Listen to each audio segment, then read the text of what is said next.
Hello, guys. Hello. Welcome back to the Football Corner. Welcome back to a brand new show which I'm doing on the channel called the. Oh, okay. 1 second, because I. So sorry. Welcome back to a brand new show which I am doing on this channel, which is called the GOONER Lounge. GOONER Lounge, which basically going to be bringing on Arsenal fans like myself. We're going to talk about the latest things happening with Arsenal, the latest things happening around the club. And yeah, I'm really excited to get onto this. I got one of my good friends here to join me to talk about Arsenal, talk about the transfer of Nicolas Pepe, as well as the season, what we're looking to get out this season, where we might finish, the predictions for it. So we're going to go into that as well in extensive detail. And also, I just want to start off as well by saying, firstly, obviously, the news came out today about Morocco and the earthquake. So I just want to say my respect and my respect goes out to all of the families that have lost people and family members, mothers, fathers, sisters, brothers, daughters, and sons in the earthquake. And yeah, it's really sad to see that an earthquake has hit Morocco like that and hit Marrakesh, actually my home city, where I'm actually from. Luckily, my family is okay, everybody's safe, but unfortunately, the death toll is rising by the hour. So it's unfortunate, but my thoughts are with the families that have lost people, and my thoughts are with the families that have had their houses literally demolished by this earthquake. So my thoughts go out to them, and yeah, it's very sad news.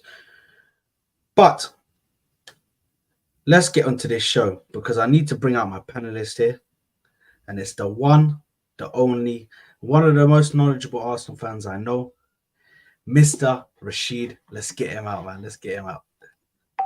Rashid, how you doing, my broski? They done me dirty, bro. One of the most knowledgeable.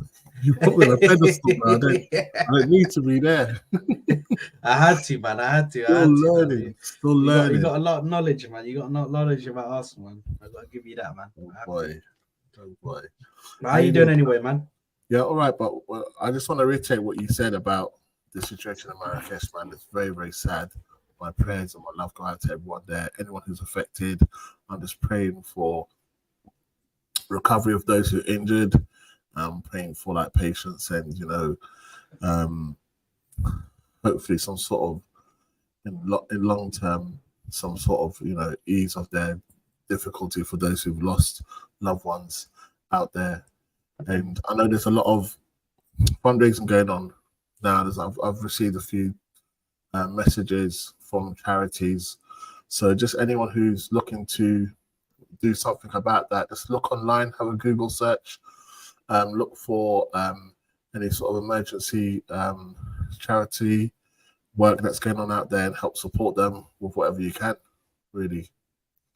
Yeah, 100%, man. And listen, I reiterate that as well, man, because literally my love goes out to all of the families, anybody that's lost anybody in this disaster that's happened. So yeah, my thoughts go out to them and the love as well.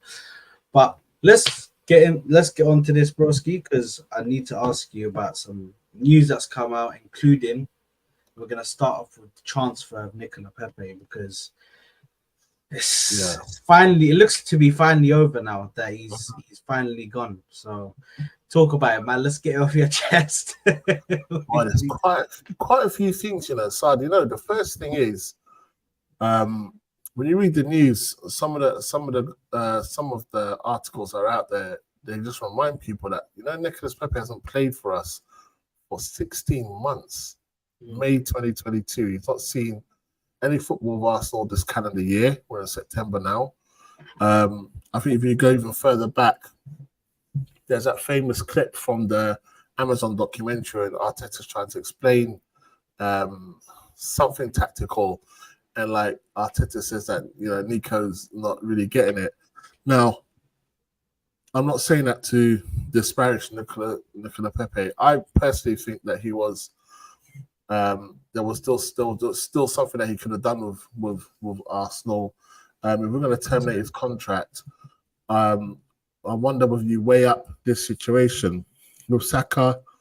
Even last Sunday, Saka looked leggy. I know the weather was really hot, but having someone who can, deputise for Saka on the right hand side, Nicolas Pepe, he scored 27 goals for us, 112 appearances in all competitions.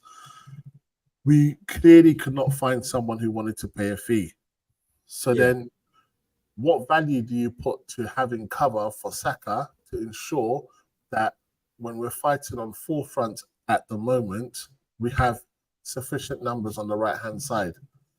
For me, I think if you're going to terminate his contract, I know, you get the wages off the wage bill, but by what way did they terminate their contract? Usually you pay these guys off something in order for them to terminate their contract. So there is still a financial loss this season that we're suffering as a result of Nicolas Pepe not playing for us anymore. Trabzonspor have got him on a free, which, for a 28-year-old international, our club record signing at the time, I think it's just scandalous. And I was thinking that should never happen again, where we're in that situation where we've got a player of value. It might not be 72 million, but a player of value. We should not be letting him go for nothing. That should not be happening. Rashid, I completely agree with you. And to be honest, I'm one of these fans that actually, I'm one of the few Arsenal fans. Obviously, I think you might be also like that, which think that Nicolas Pepe was never really tested in the system that we have now, where we could get something out of him. He could come into this with a new lease of life. He could have a new outlook on the club, and he could be that backup that we need for Saka. So for me, it's not good enough how we've handled the Nicolas Pepe situation, because I felt we could have dealt with it much more better. Obviously, he himself can't pick his transfer fee. He can't pick that himself. So it's unfortunate that he got put down with that transfer, and it's 72 million pounds, and the whole media circus that goes along with that. So for me, I felt like he could have come into this team and possibly done something, even if it's using him just as a backup player, even if it's just using him as just a player to bring in every now and then, just to be there and come in certain games. I see what you're saying. I don't know what his mentality is like, but Nicolas Pepe doesn't look like the kind of player that says, look, if you're not going to start me, I want no part of this project at all. I think that he could have been quite happy to have been given an opportunity to play, maybe against, with respect to those teams, lower half teams in the Premier League, cup competitions, and maybe in obviously, I don't know. I was about to say Champions League, but we're quite limited in the number that we can put into that squad. But at least those three competitions: lower league, Premier League, and then the two cup competitions. And up until January, just to see how it goes. He's definitely got an eye for goal. It translates to about 1 out of every 4 or 5 games that he scored for us. I don't know what the assists are with him, so we'll bump that up as well. So not terrible. Obviously, we'd want better stats from everywhere on the pitch, really, when it comes to attacking players. But I just think that Pepe didn't look like the type of player who would have said, "Well, I'm gonna throw my toys out of the pram if you're not playing me." Simple as that. And I don't think he was in a position to be able to do that as well, because clearly Saka is ahead of him. So it's not like he says, "Well, there's no. I feel I'm on the same level as him." He may think that he can perform at that level, but clearly Saka is ahead of him. I just think that when you look at the whole situation, if you're terminating a contract and you weigh it up against the amount of money you must have paid him to get off the books, I just think that there's something that could have been done this season with him, and ultimately once the Saudi and the English transfer windows closed, I think we should have just made a decision to that's it, we're done. But there was something that was done by the club which he clearly knew that Nicolas Pepe had no future. When they released the names of who were in the starting, who were in the first team, they had the squad numbers next to every single name except for Pepe. So it was clear that he had no future immediately with the club. Sorry, mate. Hold me a second. Our system just turned off.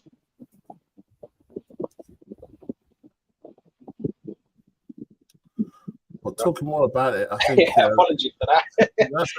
On his Twitter, he said that, I came here to become a champion and achieve success with Trabzonspor. I'll be very honest, I don't know where Trabzonspor come in the Super League in Turkey. I don't know what their chances are of, winning the championship and getting into European football next season. But I think, like I think we spoke about it a bit with Zaha going. There are some really good players in the Turkish league now. They've as a league they've acquired some very exciting players, ones with really good experience, and it will be interesting to see how he goes. I wish him all the best. I just think he didn't get a full fair crack at the whip, and it would have been nice if he had that just to see what he could have done for the club. I think there was definitely more he could have done. 100%, I agree as well. Listen, at the end of the day, if you look at Nicolas Pepe, he's not a bad player. He's not a bad player. It's just the circumstances in which we were in, and obviously Saka coming in and performing the way he did, unfortunately outshone him. But if you look at it, it depended on who really clicked with Mikel Arteta. Maybe this may be something where, or this may be one of those times where Mikel Arteta didn't necessarily click with Nicolas Pepe. Maybe they didn't have the best of relationships. Maybe they weren't agreeing on the same outlook, the same ideas. So I feel like it was more of the relationship between Arteta and Nicolas Pepe, which was really starting to deteriorate, to be honest. I don't feel like it was necessarily skill that got in the way of that. In the back of my mind, Stad, I'm slightly concerned about Arteta and his relationships with some players. Pepe being one. I know Guendouzi is like a very famous situation. Aubameyang as well. I mean, with Guendouzi and Aubameyang, you've got some examples of reasons why obviously they ended up out of the club. But I just wonder whether Arteta looks at himself and thinks, in terms of my personality and the way that I interact with certain players, ones who are on the fringes or ones who are challenging for me, am I doing enough to be flexible and try to understand them from their perspective such that I can get the best out of them and such that I will be, happy with their contribution and they will be happy with their involvement. This is something in the back of my mind I'm just thinking about. The list grows, and I do think obviously as a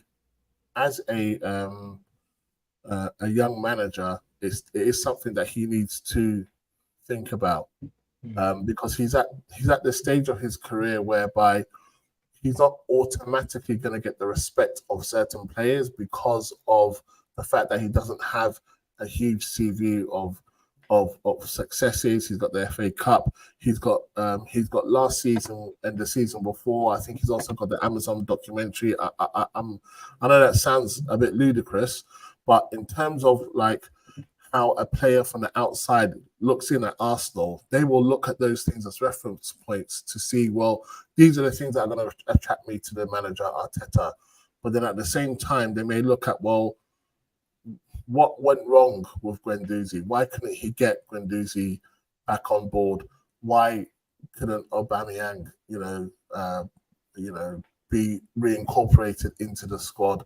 Why couldn't he get something out of Nicolas Pepe that at least off the bench he was effective and providing some value and impactful for the squad? So that's a big one as well, Rashid. Sorry to interrupt you, right? But that's a big one as well for me, because Nicolas Pepe is just one, but also Guendouzi. I felt like if we just worked and just if Mikel Arteta had gotten past Guendouzi's, he's very forward, he's very direct in the way he says things, you know. And sometimes you get players like that. Sometimes you get players that are just direct, and they're players that just they say what's on their mind, and you know they could be stubborn at times, but sometimes those players can be also good players. You know what I mean? If we look in the history, yeah, age as well. I felt like he was just a bit too young at the time, but to be honest, like there's been plenty of players, and man management is one of the things that you die on, man. As a manager, that's key to management. You have to have good management. If you don't have man management, I mean, Sir Alex Ferguson could get a tune out of whenever he wanted a player to work out, he could get a tune out of him. Yeah, he got Michael Carrick was able to do a job, and to be honest, he's very underrated in football today. Michael Carrick, even Phil Jones, you managed to get a little sniff out of him at times, and we know Phil Jones is not no good centre back, man. Right. But it's just players that he was able to get something out of them, you know. And I feel like Arteta needs to improve on that. I feel like he needs to improve on his ability to connect with someone. Whether even there's another Man United example that I'll use with Sir Alex Ferguson, because he was the master of man management in the management world. His man management with players such as Cantona. Cantona would never get shouted at. Apart from all of the players at Man United, he would never be shouted at, because he knew that if Alex Ferguson knew if you shout at him, he would then have a bad performance. He won't perform. Yeah. He'll make you think about what you've just done. You've just basically gave him a bollocking. He'll be like, all right, then I'm not going to play properly. I'll give you a lackluster performance out of there. Yeah, so he reacts badly to that type of harsh management. Yeah, whereas others get motivated by that. So for him identifying whether it's going to be honey or vinegar in terms of the treatment for a particular player is a huge advantage compared to other managers who don't seem to get that. And so you'll get many examples of managers who are successful, but they weren't successful with a particular player. Yeah. So I think, that's obviously this is something that if Arteta's able to harness that and replicate it the way that Sir Alex Ferguson did, that's going to be good for his career 100%. as a manager. 100%. I completely agree, mate. And to be honest, I feel like that will take him to the next level, because when you can do that, that's the best thing. And that's a good thing about Arteta. I think, at least from what I've seen, his interviews, I know a lot of people say that he's stubborn. A lot of people accuse him of being arrogant. That may well be the case, but if he's at least flexible, malleable, he's willing to make additions, changes, drop certain elements of his management behavior, and he recognizes that and he does work towards it. That's great for him. It's great for Arsenal as well. 100%. No, I completely agree, man. I completely agree. So, let's move on to the next topic, because we do need to get through these topics. Yeah. Next topic I want to quickly have a quick word about is the whole situation with just the direction that we're going in as a club. Because I just want to, because I haven't actually had a video where I can sit down and actually talk about the direction that we've taken from where we came from and where we are now. How, like, it's just there's so much to say, and obviously we'll go through it now. But do you want me to start off, or do you want to quickly? Go ahead. I'm Yeah. happy So to hear. I just want to go through how obviously when Cronkies took full ownership, I feel like with the way that the club's gone, I feel like I can't really be going at the Cronkies anymore. You know, at the start it was very toxic in the club. Everybody was after the Cronkies. They were on their neck saying, "Oh, you're ruining our club. We need you to get out, Cronky out." The Cronky out movement was strong. There was people were doing multiple protests outside the club, outside the ground, and stuff like that. But for me, I feel like they've done a terrific job in recent years, at least in the last three years. They've done a terrific job from taking the debt of the stadium. They swallowed that debt, so that debt's gone now off of the club. Also, to them actually investing money into the club, buying players, and being able to reduce the wage bill. So now we're at a more of a stronger weight. We look a bit more stronger financially. We're financially comfortable as a football club, so we can go out and spend enormous amounts of money, such as the 500, 600, however much it is that we've spent over this span or over this period that the Cronkies have been full owners. Obviously, we can go and spend all of that money, and because they've put us in that place where not all the debt is gone, but the main debt, which was the football stadium, that debt's gone for the Emirates Stadium. They've swallowed that debt. So I feel like for that, I need to say obviously thank you to them, and then also the caliber of players they did, because I can't lie, I was one of the Mikel Arteta outers. I was Cronky out. You know, I didn't believe that getting young players. I didn't think it would work. I thought we were giving him too much time. I feel like we needed to win that moment. When we got Unai Emery, we needed to win that moment, and I wasn't really part of the process. Not part of. I think I was being a bit more stubborn. I was like, I'm not following a process. I don't like processes. I just want them to go out and win. And it definitely wasn't as simple as that. From what I've learned following this whole process that we've gone through from start to obviously the current day, because it's not finished yet. There's still a long way to go. We still need to win trophies and that. But yeah, what your thoughts on the whole process that we've been through, man, from start to finish? Look, I think a lot of what you've said is there. There are facts. We are definitely a different beast pre 2018 compared to post 2018, when full complete control of Arsenal was taken over, when Alisher Osmanov's remaining shares were purchased by KSE. Yeah. Now, when you look at the owners, I think it's helpful because I think we're probably one of very few owners. I think Liverpool maybe as well, in terms of who Fenway.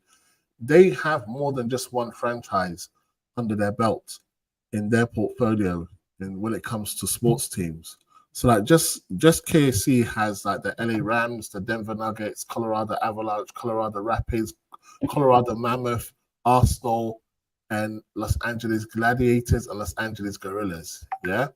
Now, the main ones, LA Rams, Denver Nuggets, those guys have experienced success over the last few years. And when you look at LA in particular with the SoFi Stadium, you see a couple of things happening. One, there's definitely a wish to improve the infrastructure. So look at that stadium. I'm telling you, it's one of the best stadiums in the world, SoFi Stadium. Even if you weren't a Rams fan. It's one of those things that if you're a sports fan, if you have the opportunity to go to the SoFi Stadium and you want to go, yeah. So it shows that okay, that's nice having a good looking stadium, but you want a winning team playing out of that stadium. And the fact that they won the Super Bowl over the last 3 years is a great thing for KSC as an enterprise. Now, I think what was being thrown at Stan Kroenke in particular was a few things that historically he's been quite silent. There are very few interviews with him talking. I didn't even know what his voice sounded like until I had to Google it a few years ago. And you know, he just doesn't.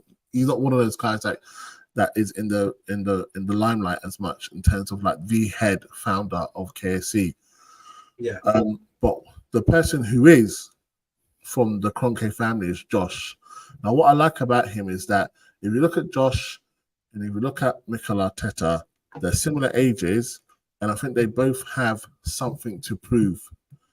I can't prove what I'm about to say, but I'm assuming that Josh really wanted a project that he could make work.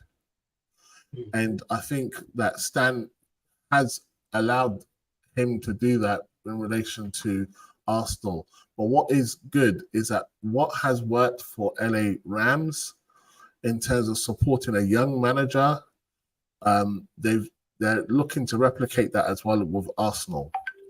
Mm-hmm. So it's not just about them having a good-looking stadium. It's not just about them having interest in multiple sports. They want those teams to win.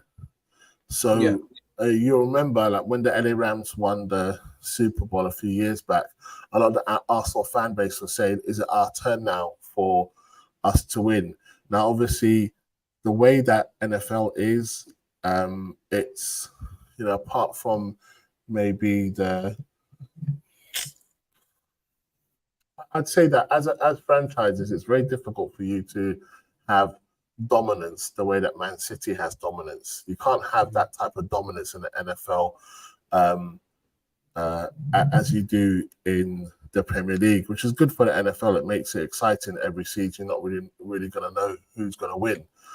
But the underlying thing with regards to KSC is that they do want to win. From everything that I've seen, it's apparent that they want to be successful in everything that they do. So obviously, since 2018, we've seen a definite increase in the amount of money that we've spent. Now, there could be a couple of reasons for that. One, they themselves realize that they have to spend money, a lot more money, in order to attract better quality players, or they're just reacting to the market, which continues to increase the value of players, and so therefore they're just running to catch up or running to stand still almost. But I do think that when you look at the caliber of the players that they have purchased and they've signed over the last few years, they definitely are increasing the quality just generally. And most people, when you look at Arteta's portfolio of players that he's signed, and also, let's not forget this, Unai Emery has got a good eye for players as well. We've got some players in the squad who, some of them might be on loan, some might have left, but we had some very, very decent players signed under Unai Emery. So then that shows the only common denominator between the two is that what stayed the same was the ownership. So the ownership were happy to get the good quality players. Obviously, the dynamics are slightly different now. Unai Emery was playing in the Europa League, whereas now Arteta was clearly going for the Champions League. That we're at that stage there. We were moving towards the Champions League. So all in all, that I think that I wasn't a huge Kroenke out person. I don't think I ever was. What I always felt was difficult for Arsenal was that you've got a private company who are not anywhere near the size of some of these, some of these, clubs that are owned by effectively countries, and it's difficult to compete with that. I think Wenger said that famously just before he left, that it's difficult to compete on that level. So I think what Concave Sports and Entertainment are doing or have done in the last few years is to compete in a different way, almost very similar to the way Wenger did when he first joined. Wenger and his scouting were able to identify players which no one were looking at.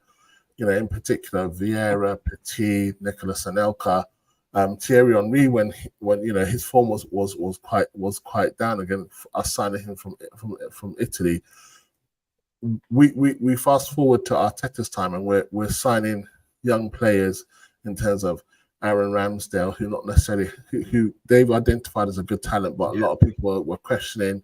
The same with Odegaard, and you know, again, credit to Emery, Martinelli. And then at the same time, trying to make sure that we have a pathway for our academy players. Yeah. That's the way that we're going to be able to compete. Now, if we're to then obviously to forward the discussion on, I'm very interested in how motivated Josh Kroenke is in terms of this project with Arsenal. He's the one who's famously said, be excited. And I think, to be fair to him, when you look at last season, for a long time, the fan base were excited as to where Arsenal were going. We're not the finished article.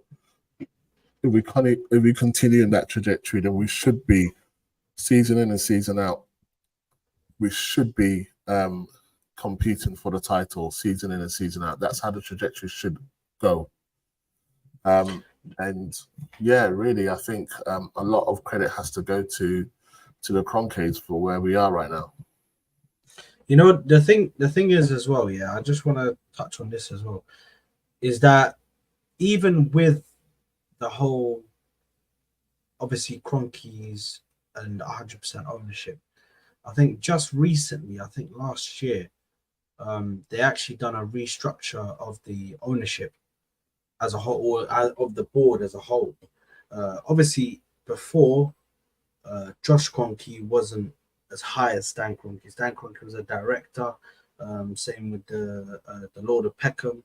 He was a director as well. But Stan Kroenke was like just below the directors. He was like a vice or an ex. I don't know what the terminology is, but he's just below the directors. Yeah. Now they've done a restructure of it, and he is at the same level as his dad, and he's at the same level as the Lord of Peckham. So all three of them are directors. They're on the board of directors. So he can now make, because a problem with him, a problem that he had was every transfer, everything had to go. He had to receive the message from Edu. He had to go to his father. He had to get it all confirmed with his father, get his father's okay, go back and then say, yeah, we can do it, or we can't. Now, that's going to have Josh Kroenke being able to make executive decisions about the football club off of his own back. So he doesn't need to. Obviously, there'll be some sort of consultation with his dad and Lord of Peckham, because that's what happens when there's like a massive transfer. But I feel like smaller transfers, you can definitely like sign them off to say, yeah, let's go ahead with that. Yeah, let's pursue that player. Yeah, let's put in that bid. So I feel like that those small changes will mean so much more in the long run, rather than obviously now we're just seeing them as, okay, they're just bumping him up to director now. But yeah, I feel like that's gonna do so much in the long run, to be honest, for me. That should streamline things. It should streamline things. It should mean that you don't need to have another iteration before you get to the final decision with regards to a player. Are we signing this player or not? Are we extending this contract or not? Are we taking this player on loan or not? Is there an obligation to buy, or do we not want an obligation to buy? All of those decisions, if Josh Kroenke is now being given more power to be able to deal with things, and he is a lot more involved, obviously, on the day-to-day when it comes to Arsenal, and the better for Arsenal. And, you know, a lot of people, I think, a lot of us don't understand the difficulty sometimes where you have too much red tape going on behind the scenes, that there's too many cooks in the kitchen. You're not going to get anything done because, I can imagine that maybe that was the type of situation with that Wenger had with signings, that it was a lot more challenging and not as straightforward as the setup is now. Now, obviously, you want to hope that in the future, whatever mistakes that we've made in the past concerning signings, and monetizing players that we are looking to leave the club, that we don't make those same mistakes again. We're still in that situation. It's been well documented that we don't want to be in a situation where we keep on losing players for free. Terminating contracts is not that much better for us. What we want to do is we want to be able to get into a position where we clearly have a huge wealth of talent in our squad, but if someone's not playing, not getting anywhere, or there's just a change in prioritization with regards to position, and Arteta wants to go a different way, and then this player's no longer in his plans, that player should bring value. It should bring a good profit to the club. 100%. 100, and even when we looked at Wenger, I don't think we can completely compare it to Wenger, because Wenger was at a time in his he was the club. He was doing everything from managing his transfers. At some point, we weren't even able to bring players in because that money had to go to paying off the stadium. So he couldn't have a proper transfer window. He had to sell players. So every player that he could sell, he had to sell them. And obviously, our record sale is only 38 million, whatever it is. But that's because majority of the time where we were doing our sellings and selling our big players for big money at the time was during the early 2000s, where we had to sell our biggest players. Even in the 2010s, we had to sell our biggest players. And obviously at that time, these ridiculous prices weren't happening back then. You saw players going for 50 million, maybe 60 million, or 30 million, 40 million. So these prices weren't happening like that. So for me, I think we have gone leaps and bounds ahead of where we were maybe 5 years ago, and the way that the club's going now, I'm so excited for what the future holds, because I feel like Stan Kroenke is I believe Josh Kroenke, sorry. I believe Josh Kroenke is the one who wants to win. He got given this he got given this football club as his baby. As funny as that sounds, that's how much money they've got. They're billionaires, so he literally got given this club as his baby. He took it in. He said, I'm gonna love you with everything that I have. I'm gonna put everything I have into you, and I'm gonna believe in you. And I can't lie, right now they're moving like proper owners. Josh Kroenke you regularly see him at the Emirates. I regularly, whenever I'm at the Emirates, either somebody from the board or Josh Kroenke's, probably 3 or 4 times I've seen him in the director's box. Yeah, 3 or 4 times I've seen they're him in more the director's visible as box. owners. Yeah, they're more visible as owners. Maybe Stan Kroenke doesn't come, which he's more of a silent partner now. So it makes sense. He's just a silent partner. He's a silent owner. He owns, but he's in the back. He just hands us with the money side of it. And Josh is the face of Arsenal. He's the face of the ownership of Arsenal. So he's there regularly, flies in from America to come watch the games, even games that don't mean that much. It's just Premier League games. So that means a lot, because you have to have your owners there seeing what's happening so they can keep. Because if you look at it, we can compare it to having a fast what are they called when you have fast food chains? Franchises. franchises. When you have franchises, man, it's hard. If you have one franchise, you have one restaurant, and you want to keep that same quality, you have to keep on going in, checking the restaurant. You have the restaurant, you have to keep on checking in, checking the managements are doing their job, checking that the workers are following the rules and everything, and keeping the standards high. Yeah. That's exactly the same as what we have to do with Arsenal Football Club. He has to come in and check regularly. Check if Mikel Arteta, check if Edu, check if they're doing their job, if they're keeping the standards high, if they're making sure they're sticking to what he wants, what his image of Arsenal is. Yeah. Because he's not just going to come out like an idiot and say, be excited if he doesn't genuinely believe that he can do something where he gets us to a winning ways. Okay, can I ask you a question, Sad? Yeah, So in the background, like the ownership, the board, it seems like you're happy with how that's going. Yeah. Now you've heard it's been 4 games, but you've heard a lot of noise with regards to Arteta, not just from the fan base, not just from opposition fan bases, but punditry as well. A lot of it's been negative about Arteta.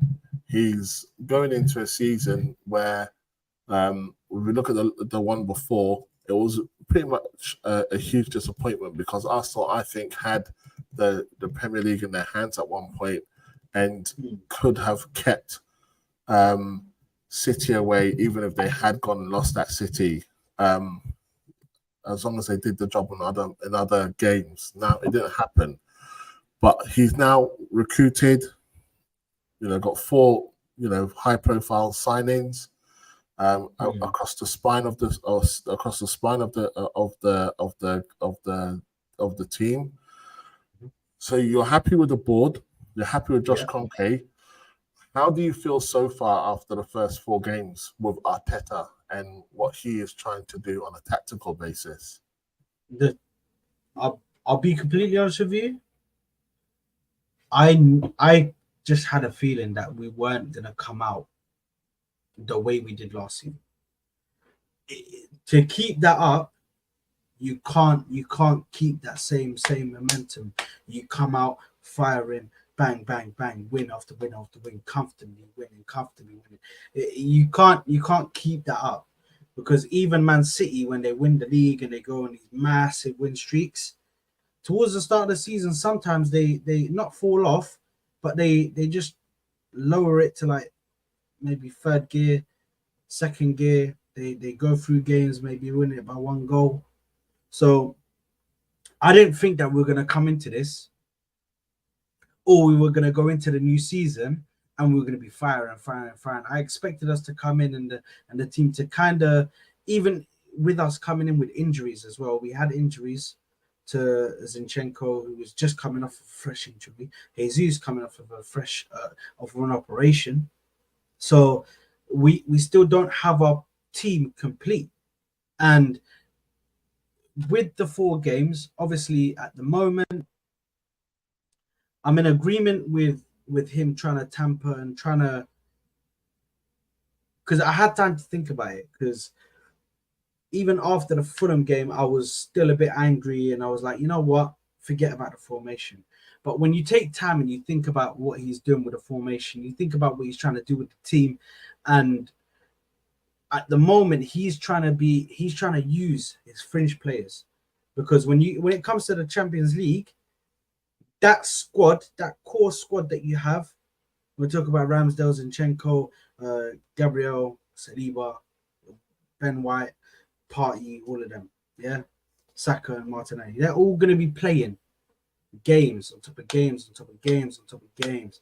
Forget about if we got a Champions League and then we got a big game and then we got a Champions League again and a big game. So they're going to be playing plenty of games. So he has to find a way to get the best out of his fringe players, and that's what he's trying to do with that formation. He's trying to make use of Eddie Nketiah. He's trying to make use of Fabio Vieira, Kivior, these kind of players that he can that are there, they're players, they're important players, but they're fringe players. They're in the background, so they're there for games where the other team, the main team, needs a rest. The first team, the actual first team, you know. So I feel like going into it, I'm not angry because obviously it's angry when you see us not performing, or I was angry when I didn't see us performing to our level. But you also have to come to an understanding that it's not always going to be you're coming out straight away and then bang, you're winning games or winning games or winning games. Do you understand what I'm saying? It just Yeah, it's not always going to be that simple, and it doesn't necessarily warrant me to be that angry about Mikel Arteta because he has to experiment. That's the one thing we asked from him last season. Experiment, that's try something predictable. new. Yeah. Yeah. You know what, Sad? I was Mm, thinking about it and I was thinking this. You know, like maybe 10 years ago, 15 years ago, pre-season was a totally different landscape to what it is now. You've got we used to play Barnet in like um Barnet Stadium every single pre-season. It used to be one of our last matches that we used to do. Yeah, we used to have the Emirates Cup over 2 days. Yeah, as a proper competition. You know, not just this weird format where you add points for goals and all that sort of stuff. Now the Emirates Cup doesn't happen every season. We don't play Barnet. We are, we've been in America for the last 2 years. I wouldn't be surprised if we end up in Australia or Middle East or Far East in the next few pre-seasons. That travel and the quality of the competition that you're playing, I think does make it a bit more difficult for managers in terms of what they want to try to do. They have less time. They've got more time traveling and less time on the training pitch, trying to perfect these tactics that they want to execute into the squad. Yeah.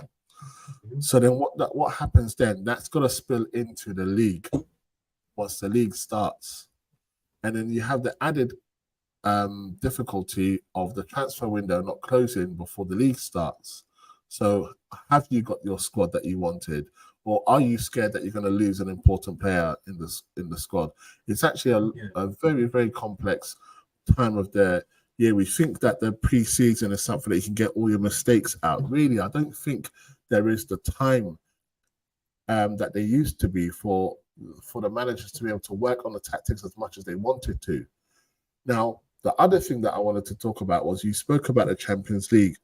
I think that Mikel Arteta is drawing upon his time at Man City, as well as the last few campaigns in the Europa League, and wanting to make sure that the mistakes that they saw from those seasons, which equate to about 5 or 6 seasons, yeah, that they're not replicated when it comes to the Champions League for Arsenal this season.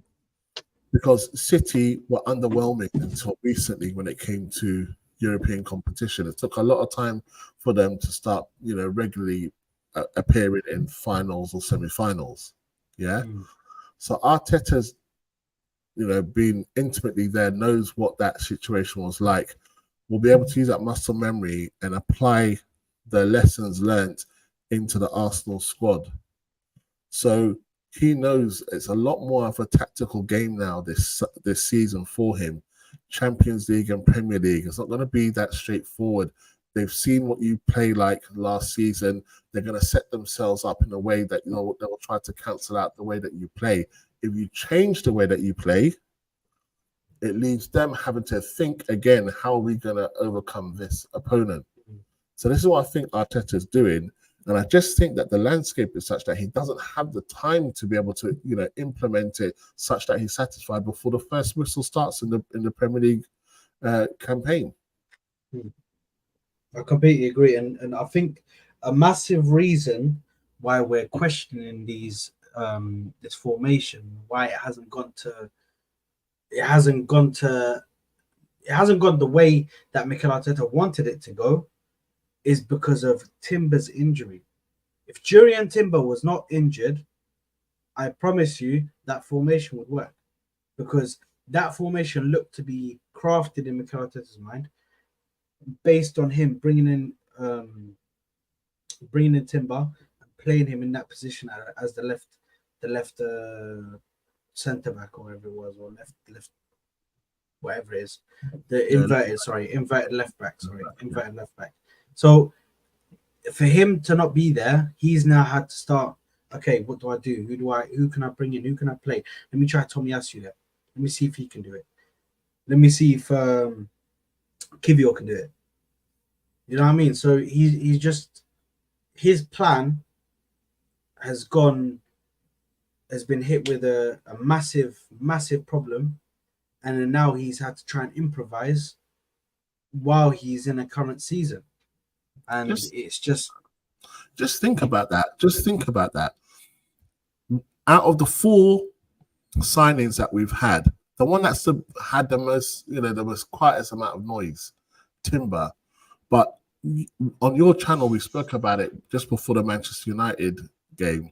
We spoke about how there were some similarities with Manchester United and Arsenal, in the sense that how they looked at last season, there was a bit of PTSD. For us, losing Saliba in the run-in cost us. We know that. There are some matches that we should not have drawn and should not have lost. Had Saliba been in, I don't think we would have lost those games. Yeah, 100%. We already saw what he was doing in pre-season with Timber. 45 to 50 minutes into your campaign of a 38-game season, that plan's gone now. So what does he do?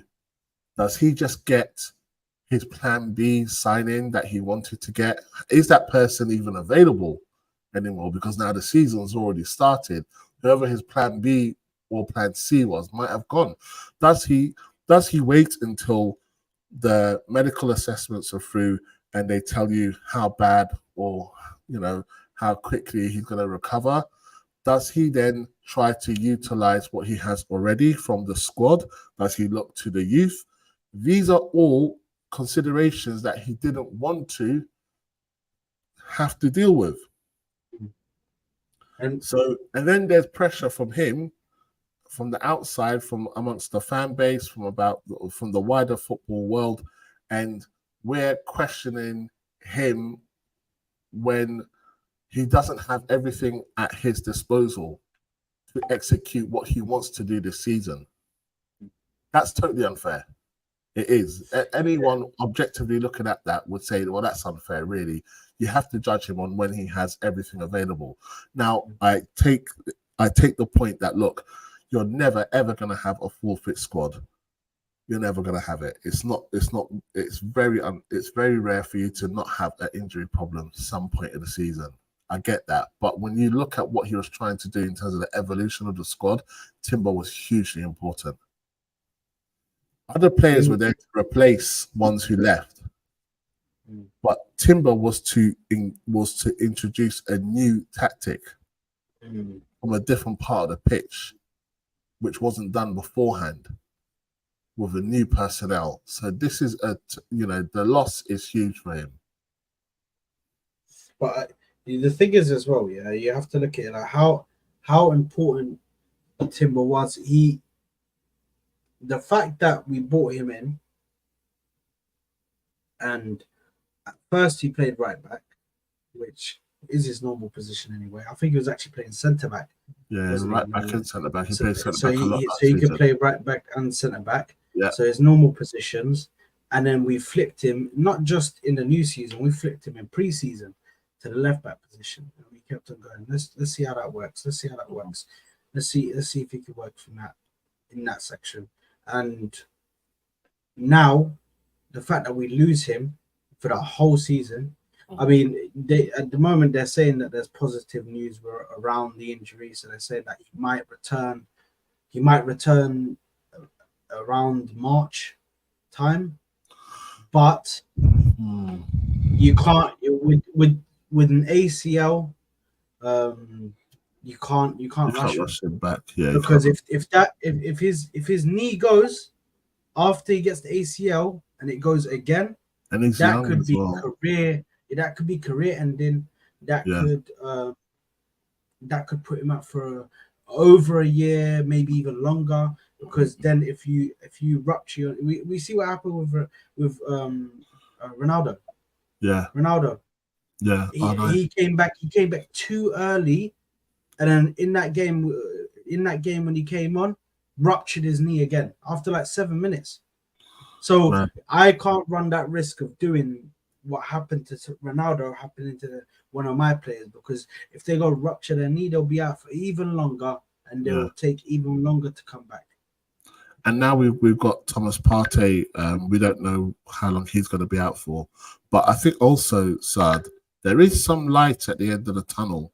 A lot of us are Yeah, concerned about where things are going to be come January, come March. Will Timber be back? Will he be match fit? How long will it take for him to be match fit? Will he come back at all? Say he doesn't.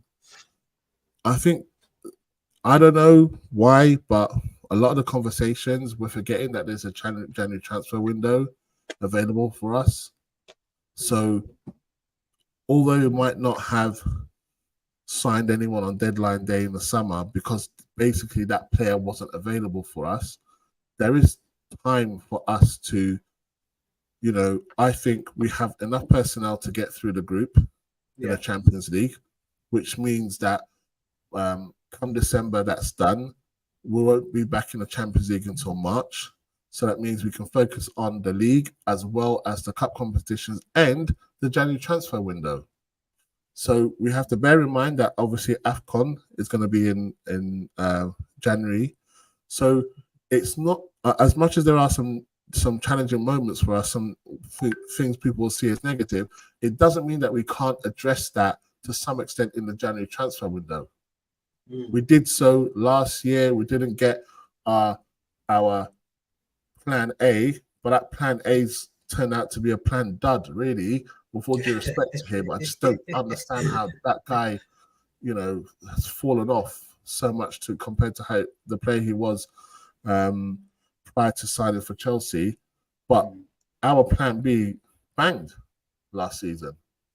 100%. So we have shown that when we go in mid-season in the transfer window that we can address the problems. So I do think we just need to take a step back from how things are right now and just be a bit more rational about it and realize that in January we can actually address many of the things that we might see as an issue for now and the rest of the season.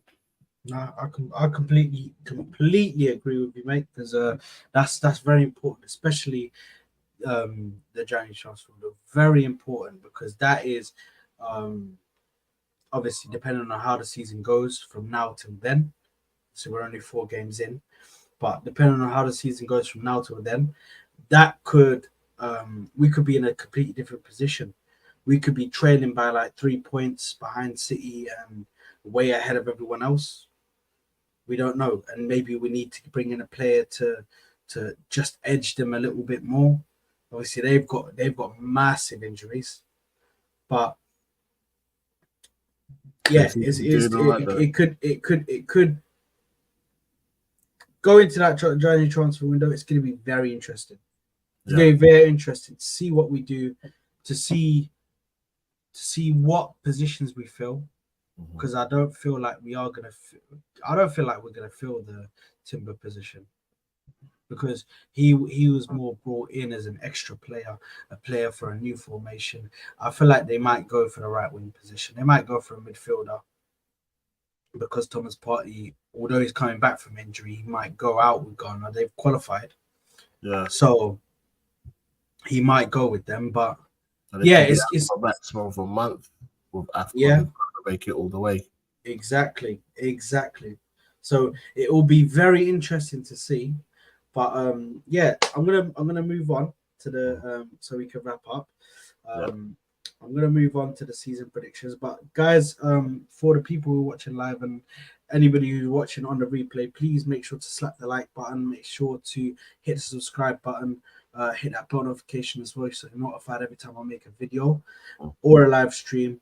And make sure to sub to Rashid's channel, the Arsenal Perspective. Really good channel, really good ideas there. So make sure to sub to his channel as well. The link is in the bio. And let's go into these season predictions, because I don't know whether you want to start off or should I start off, because it's interesting what's going to happen this season. Because I've got I do you want to go or shall I go? I don't mind. I don't mind. I'll go. But you know what I'm going to Yeah. do? Though I'm probably going to start with relegation battle. Yeah. That's really interesting. You know what?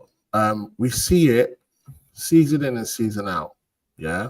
We see a team flirt with relegation, get out of it lastminute.com. Yeah. But then eventually, like Southampton, it draws you in and you're not going to get out. You see a team also kind of fulfill everyone's prediction in terms of going down, and they just have a stinker of a season. And I think there are two teams, one that fits each one of the two descriptions that I've given just now. I fear for Everton. I really do. So do I. I think that there's a lot of mayhem going on with that club. There was news about they don't know when their new stadium is going to be completed. They were talking so much about the stadium when they survived relegation last season, and that you know they had to be a Premier League club with that new stadium coming through. Now they don't even know when it's going to be completed. I know they got was it Danjuma eventually? Danjuma, yeah, they got him on loan. But I've got to say that I think Everton continue to have problems up front, and the teams that usually survive relegation usually have someone up front that's going to be getting in the goals once every 1 or 2 games, and that ends up, you know, in the running, that ends up being the thing that keeps them up. I think Everton and Luton are going to go down. I'm surprised by Burnley's form already, because I actually thought that Burnley would be a lot better than what they were. I thought defensively they were going to be much better, but they've shipped in 11 goals in 3 games. I don't know. I think maybe it's a situation at Vincent Kompany. They did not recruit to the level needed to survive in the Premier League. I think Sheffield United as well may have a difficult season. I'm surprised where Newcastle is right now, because I think they're 14th with 3 points. I think Newcastle, we're going to be in the Champions League campaigns now, like just for us. You know, we've got PSV Eindhoven, and then we got the North London Derby 4 days later. So it's going to be peak for a lot of these teams in the Premier League. It's going to be peak for a lot of the teams who are in the Champions League when they have to juggle their own league with the Champions League. And I think Newcastle, they're struggling already, and they haven't even started their campaign in the Champions League, so I fear for them. I think Chelsea, despite them being 12th, I think they're going to do much better this season. I don't know whether they're going to be good enough for top 4, but I do think they may end up in Europe of some sorts. Yeah, so top 7. Brentford, so Manchester United, I have no idea what's going on at that club. We could spend the next 3 hours. We could spend the next 3 hours talking about Manchester United alone, and we can talk about stuff that's going on off the pitch for the majority of that time. Crazy. It is crazy. Absolutely. You know what? I'm not even trying to troll them. I'm not even laughing at that situation. There are some very, very, very serious things going on with Manchester United right now. Very serious. 2 or 3 stories which, for any club, is so damaging for their public image Mm. is just astounding. And as a football club, that's what you live off of. Your public Yeah. image is everything. Yeah. Everything. Even if you win, your public image, when it comes to bringing in new fans, that's everything for you. So the fact that that's happening, Man United are lucky that they're in a level where they're a massive, massive club. Yeah, So, they are huge. you know what I mean? So they're lucky they're in that position where they're that big. But you know what, Rashid? Another club that you missed out for me, which I worry for them so much, is Wolves. Wolverhampton Wanderers. Can for the life of me, these guys, I've watched all 4 games that they've played. They just can't score goals. They just can't score goals. They play very well with the manager that used to play at Bournemouth, that managed Bournemouth. What's his name again? Gary O'Neill. Yeah. With Gary O'Neill, he's come in. He's got them playing very good football. They're passing the ball around. They're passing well, trying to keep possession, but they just can't finalize and finish the chances, and that's worrying because yes, it's all good being able to play and carry the ball and that, but if you can't finish your chances, you're not in that caliber of like in that situation where it's Man United or whether it's Liverpool, whether it's Arsenal or Bad City, or where they can pass the ball around and not necessarily score that much, but they know they're going to get a goal, and they know that there's multiple teams. Yeah, listen, it's not necessarily the defensive thing, because even defensively, I don't think they are completely that bad. Okay. But it's scoring the goals, because eventually, if you can't score goals properly, if you can't score enough goals, then eventually you're going to start to concede. Eventually you're going to concede, and you're going to concede enough where you just can't win games, and it's good them passing around, but they're not like a big club where they will over they will dominate a game completely when it comes to shots, when it comes to everything. So I worry for Wolves. I worry for them. You know what though? There's a couple of things with Wolves. Mateus Nunes, who a lot of teams were looking at. I was surprised that he moved this summer. I thought Wolves might be able to keep him at least till January, but they got 53 million for him. They didn't have enough time to spend that money. Now, if they are able to spend that money in their forward line, maybe that might help them in the second half of the season. I don't know. They've got Liverpool next, which I think is a first match coming back from the international break, 12:30 at Wolverhampton. I know I don't want to make predictions, but I don't see them winning that game. But yeah, I think like we were saying before, if you don't have someone that can put the ball in the back of the net once every 2 or 3 games, you're gonna struggle. You are really gonna struggle. So yeah, I can see that. I can see Wolverhampton, like you're saying, having a difficult season. I tell you, a team that really surprised. I'll talk about a team that surprises me in a negative way is Aston Villa. I'm not really sure where they're at the moment. It's kind of like really symmetrical. 2 wins, 2 losses. Completely agree with you, mate. I thought that Unai Emery was gonna have them. I thought that he got his players. He got Pau Torres in, his type of centre back. Pau Torres is his type of centre back.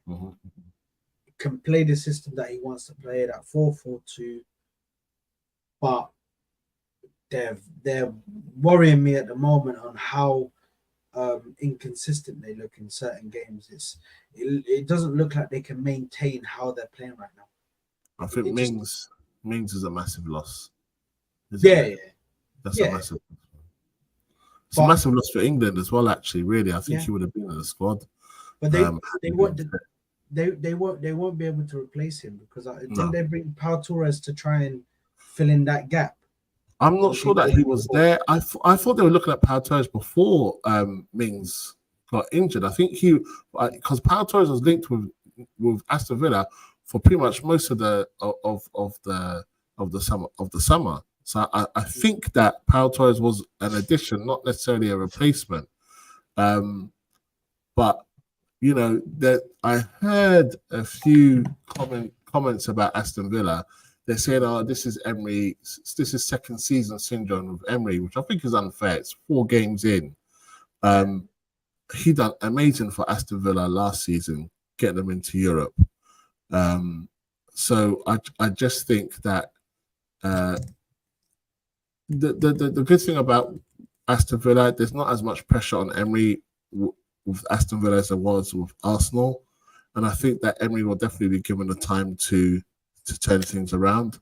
I do think he will.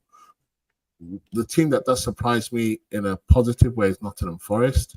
Couple of players, even if they've lost Brennan Johnson, I really like what I've seen from Elanga and Awoniyi. I just think those Awoniyi he just looks so comfortable in front of goal. Like even for like the just going in for the chances that it's a maybe, and certain strikers won't go for it because they don't want to risk it out of embarrassment because you know they might miss it and it might look stupid. He don't care if he is in front of goal. He will try to go for whatever. Yeah, and he's literally just runs around, man. Just runs around for 90 minutes. I think if they keep him and Elanga fit for the season, Nottingham Forest will do bits. It'll be a lot sooner in the campaign that they'll be safe and they'll end up higher up in the table. Completely agree. Brentford were 8th at the moment. I will say to you that you know what, I think we're talking about January. I think how Brentford's season turns out very much depends on what they do in January. I think as well. Because Ivan Toney will be available for selection, but will he be wearing a Brentford shirt? That's the question. I don't think so. Yeah, I promise you now, I do not think so. I think as soon as January comes around, and as soon as that January transfer window opens up, clubs are going to come in for Ivan Toney. You're going to see bids coming in 50, 60 million. Oh, we'll take him. Because he was supposed to be sold this summer. But just because of the whole malarkey with the betting and him getting banned from football, that's the reason why he didn't get sold this summer. Because clubs said, you know what, let's leave it. We'll go and purchase him in a January transfer window. Or it could go in their favor though, where the clubs could be saying, you know what, let's wait until the summer transfer window. We're going for him. Do you know what I mean? Yeah, I know what you mean. But you know that interview that he did on, I think it was Diary of a CEO. I watched it. Where he spoke about Liverpool and Arsenal. I think if Arsenal want to get him, they can get him in January. Yeah. I think the path is open for them now. The Saudi transfer window is closed. Salah stays at Liverpool. I don't think FSG have the money to buy Tony, or even if they do, they won't want to shut it out. Especially for forward line, I don't think they need any more work on the forward line. Liverpool. They're fine. I think if Arsenal wanted Tony, they could get him in January. I think the path's clear. He's clearly said the message is clear. If Arsenal came in for me, I'd play for them. That's just up to Arsenal. And like I said, sounds like he believes in the project as well. And this is the thing. This is the positive side of Arteta. Now, Ivan Toney is a 28-year-old forward. He has had to go get through to the Premier League the hard way. He got released by Newcastle, yeah, and so he was a Premier League player, and then found himself no longer a Premier League player, and he's come back, and he is definitely in the top 5 English forwards in the Premier League, 100%. Yeah. Now, some may argue top 3. Yeah, now that I'd say even forwards. I wouldn't even say just not even English forwards, just forwards. I'd say just forwards because Yeah, it was fair him, enough. Fair enough. There's an Harry Kane, argument for and that. Haaland. There's an argument for Harry that. Kane, and him. Yeah, I'd There's say an that. argument for that. And now that Harry Kane's left, it bumps him up one. Mm-hmm. I think that Ivan Toney, like saying that he likes what he hears, he's definitely spoken to the Arsenal contingent in the England setup. Yeah, just like how Declan Rice spoke to Saka, and Saka was very coy with regards to what he said. Saka said, and I quote, "He asked me questions, and I gave him answers to his questions." That's what he wanted to get to talk sport. It was brilliant. He's getting very well trained when it comes to the PR. But if Ivan Toney's in those conversations, yeah, Ivan Toney picks up the phone to Deckers and asks him, "How's the first 4 games gone?" He doesn't even need to pick up the phone, doesn't need to text him, just see an interview. Declan Rice is fully signed up. So, like I said, I think Ivan Toney, if we are going to get at that caliber type of striker, January is the time for us to get, and I think we can get Ivan Toney. And so, like you were saying before, you don't think that exactly Champions he'll be free to play the Champions League. Like you said before, you don't think that Arsenal are going to replace Timber, but they may do something somewhere else in order to give them that push if they are, there or thereabouts when it comes to the Champions League and the Premier League. So for me, I think we have to take that opportunity. I know we're in September. I know it's only 4 games, but we're as fans, we can't help but start thinking ahead. How can we get better? How can we get how can we become the dominant team? So and you know what, Rashid? Just going back to Brentford as well. Obviously, I have to congratulate them and applaud them on a very good job that they're doing without Ivan Toney, their star striker, the man who was helping them getting goals. I have to applaud them because they're doing a very good job with Bueno and Wisa, I think it is. Yeah, that's right. They're doing a very good job with those 2 players. Being able to, they're taking the Ivan Toney goals as well as their own goals, and they're saying, right, I'm going to score this amount of goals, you score that amount of goals. Their connection together is perfect. I see some similarities with Brentford and way that they're approaching the first 4 games of the season with Tottenham. I know some people are going to be like, what the hell? But I actually think that the argument's been raised that Tottenham as a team are better and have stepped up individually. They've all stepped up a bit more now that Harry Kane's gone, because it used to be the situation that I'll get the ball to Harry, get the ball to Harry, get the ball to Harry. Or Harry would go and get the ball from deep and make something happen. Now that's not there. And then you can see a lot more of the other players flourish. Like, honestly, I was concerned for Son. I thought that he might have been a one-hit wonder, one-season wonder a few seasons ago. Especially last season, he didn't really hit it like how he did. But he looks like he's taken the captain's armband the right way, and it looks like he's taken the league as well and his greater responsibility the right way. Them getting Maddison, great signing. But obviously, I don't think that they're going to end up where they are now at the end of the season. But I do think that Postecoglou has got enough to get Tottenham into the top 6. I do think so. Yeah.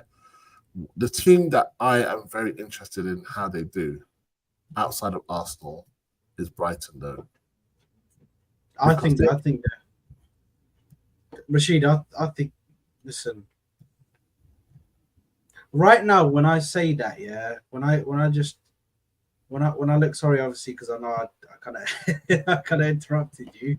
No problem. But when I look at Brighton, I just think, how much money are they gonna get for Evan Ferguson? How much? If they got that much for Caicedo, How much are you going to get for Evan Ferguson? And he just looks good. Yeah, He just looks good on the ball. He looks good when he strikes the ball. There's powerful shots, accurate. I mean, he's going to go to a massive club. He's going to go to a big club, and Brighton have done it again. They have. You've already seen it. You see already. He's still playing for them, but you already know. Everyone's waiting just to congratulate Brighton on getting another banging transfer fee. And it's not just going to be him. You're forgetting that they got him. They got Matoma still to sell. He's going to go in the 80s, 90s. And they got Estupinian. He's going to get swiped up by a massive club. I'm telling you, people are sleeping on him, you know. There's going to be a point there. There's got to be a point in time when Brighton no longer need to sell players at that rate. I'm not saying that they won't sell players again, but just at that rate.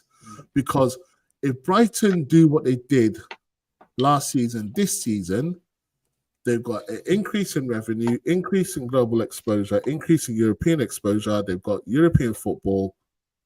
They can attract a higher caliber of players. And then they need to start asking themselves, maybe 2 or 3 seasons down the line, how ambitious are we as a club? Are we now going to go for titles here? When I say titles, I mean, obviously, cup competition, whatever European competition that they're in. Are they going to go for it?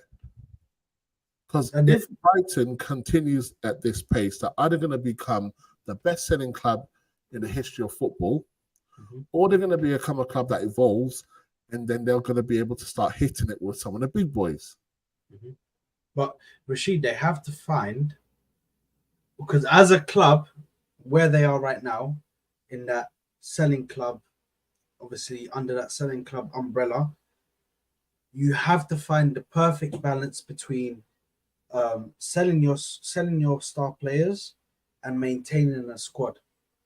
Because if I may remind you, there was a similar team who was doing very similar things to what Brighton are doing. In a similar part of the country as well. In a similar part of the country. And they're not in the similar league no more. And they're not in the similar league no more. They've gone down because it all collapsed. They sold too many players. They used to be Liverpool's feeder club, man. Yeah. So the thing is, Southampton would do that consistently. They would bring up these players, have amazing line of players that had so much potential. They'd sell them all, and then they'd reset. They'd start from the beginning again. Right. Let's get they lived off that partially because of their structure that they had in regards to recruiting players and bringing in players, but they also had that because of their academy. Because their academy is one of the best in England, absolutely, if not one of the best in the world. Southampton known for years has a great academy. Brighton are known now for having great talent, for spotting players across the world before anyone else does, and signing them cheap and then selling them for huge amounts. But, you know, we used to have great scouting. We used to be able to scout some of the best. It used to be just us and Manchester United. Things change. You know, people are going to cotton on. Someone from Brighton might be nabbed by Manchester City. Then all of a sudden, that great structure that they've got in terms of recruitment is gone because the key man or a key person is no longer there. What happens then? All the intellectual property that you had from the way that Brighton works is now at the hands and disposal of Manchester City. They've got a greater budget, more pulling power. So now Brighton start moving down the table. This is potentially what could happen. So you're right. They need to strike that balance. They need to learn from their neighbours, Southampton, and make sure that they don't end up trickling down the table. Because Brighton have done well. Brighton have done well ever since they came back to top flight football. They've done well. And what they want to do is they want to make sure that they continue to do so and get to a point where they don't start to see a slip and slide down the league such that they end up worrying about their status as a Premier League football club. Yeah, and I completely agree. And I just want to talk about one more team before we actually go through our predictions of who's going to go down, who's going to win the league and all of that. I just want to talk about one team which, although they lost one of their best midfielders, they are still doing very well. They got 3 wins out of the last 4, a Yeah. draw in the first game, Mm-hmm. and that is none other than West Ham. Yeah. And they are doing very well, sitting 4th in the table right now. And if you compare them to last season to this season, they look rejuvenated. They look. Jared Bowen is now doing what he was doing anyway last season, where Yeah. he just comes in, but they've added James Ward-Prowse. They've They now got got Mohamed Kudus, Mm. Alvarez. Alvarez looks good. From the first Yeah. few games, he looks very good. Mm. And I feel like he could in the near future be one that gets snatched up by a bigger club. Definitely, because they got a diamond in the rough there, man. It's crazy. But they're doing very well.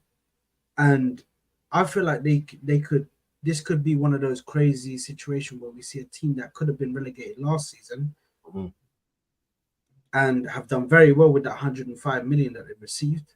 Spent it well. They have spent it very well, Yeah. brought in the right players that they need to bring in, Mm. and they have made their squad much more stronger. Yeah. Obviously, they still have the core players that they had before. They haven't completely gotten rid of everyone. Mhm. They only really got rid of Oh, it's Rice. good that they got rid of Scamacha as well, but he was. He wasn't even getting sniffs. You know, it's weird. I had high hopes for him when Yeah. he signed for them. You know, because So it's very rare that an Italian comes to the Premier League. You know, they don't usually like to leave their league. But Scamacha has some good stats when he joined. I wanted him to come to Arsenal. I know. I heard he was good enough. You know, I wanted him to come, man. Yeah. I thought he could do something. But Yeah, I know there was some rumors linking us with him. But yeah, that was a disappointment for West Ham. But definitely the season so far hasn't been a disappointment for them. A player that you said that you wanted to join us. I wanted Kudus to join us. I really did. I know I've got that Ghanaian bias, my fellow countrymen, but I'd be serious with you. That aside, I just thought that he would be the great cover for Saka. But he's at a stage of his career, he doesn't want to be a cover. He wants to be a starter. And also, I think if Arsenal were really interested in him, we took it too long to cement any interest. And he needed to to sign.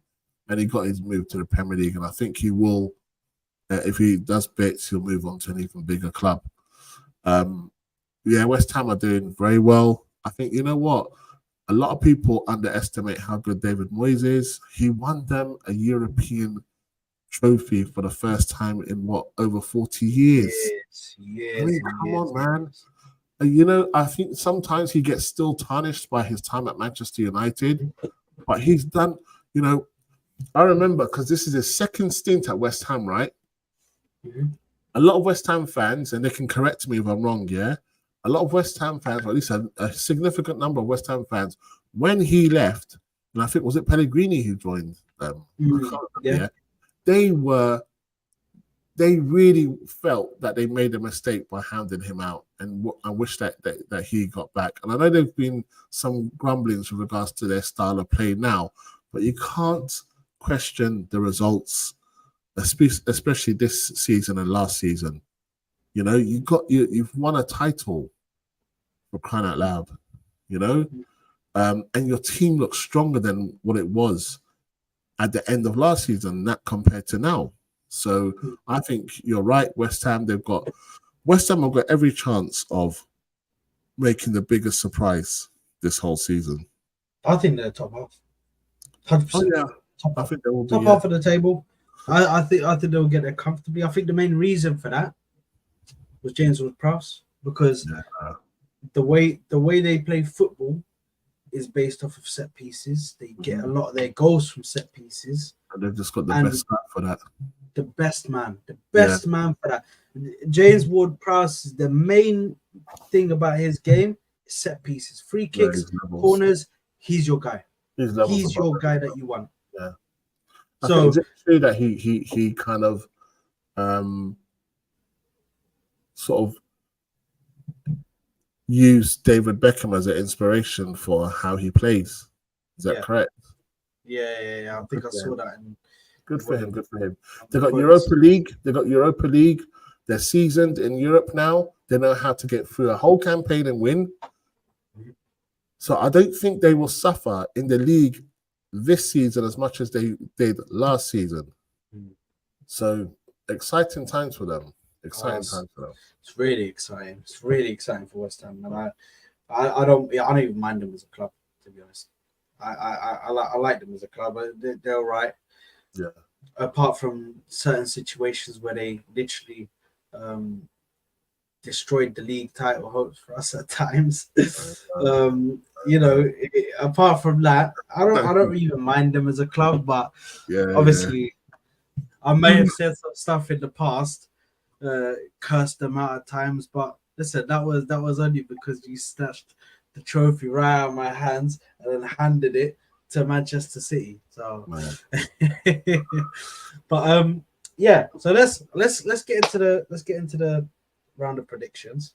Okay. Because we do need to wrap up. And then let's start off with we'll do your top 6, because not top 4 anymore, it's top 6 now. Do I have to do it in order or just top 6? In order. It's not that easy. Okay. Not that easy. This is my head speaking, yeah? Man City first, Arsenal second, Liverpool third. I actually think Tottenham will come fourth. I have a feeling that Man United will sort themselves out, become fifth, and I think sixth will be Brighton. Really? Yeah, I think Brighton are gonna. I think Brighton gonna do it again. They don't need to sell.